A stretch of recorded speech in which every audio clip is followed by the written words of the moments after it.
Thank you very much, Jacquie, for joining us just for a quick chat. So what is your role here at QuiltCon?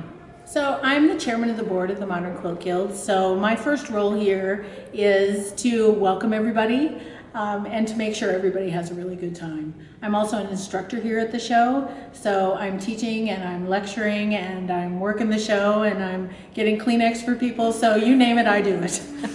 So your design aesthetic has evolved from several colors, patterns, to very minimal use of color. What do you see in your future for your design of your quilts that you would like to teach modern quilters? It's taken me a while to establish my personal voice in quilting. One of the things, so I'm kind of getting rid of all the prints in my stash. I save what I call transformational prints that I like to use, but I use prints really rarely now, and I'm evolving kind of more and more into solids. Design aesthetic wise, I'm really exploring the minimalist point of view right now. For me, simple has always been beautiful and it's my aesthetic, but I think I can push the envelope there in simplicity, and using solids, using only 2 colors, that's kind of where I'm going right now, and I'm actually really excited about it. So you've moved from the big city of Chicago back to the Kansas prairie. So how do you think that's going to change your design and influence you? Because it's quite a difference. So it already has. It already has. The very first quilt that I made when I returned back to Kansas, you can imagine moving, I don't know how many times in the last few years, is a really stressful experience.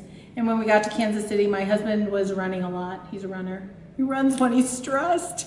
And so the very first quilt I made when I moved back was the Running Man quilt, which was kind of for both my husband and I as stress relief from all that moving. But it's a very different place, different people, and I'm inspired by places and people and my environment. So the move is going to change my quilts for sure.